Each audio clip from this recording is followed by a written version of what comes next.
Official announcement nila Kim at Paulo Avellino, mamaya na, mga Kim Pao fans kaagad na na-excite.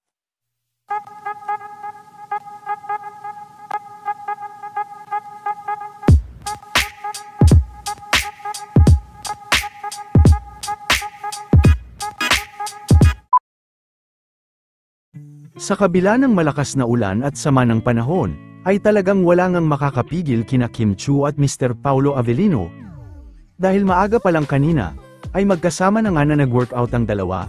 Maaga pa lang din ay top trending na sina Kim at Paulo dahil ngayong araw din magaganap sa Showtime, ang kanila official announcement para sa kanila upcoming movie. Mr. Right is out, Misteryoso is in, yan na ang kanilang pa-teaser sa Showtime.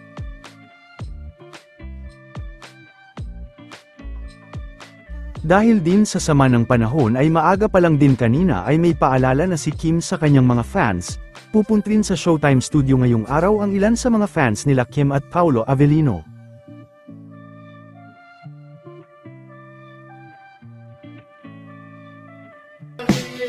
Ngayon pa lang din ay hindi na maitago ang kilig ng mga Kim Pao fans dahil hindi umano mapaghiwalay ang dalawa.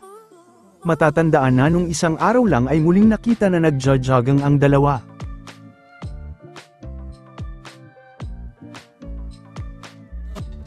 Samantala, hindi naman naka-live ang Showtime kahapon, kaya maaga rin na nag-shooting sila Vice Ganda para sa kanilang upcoming movie.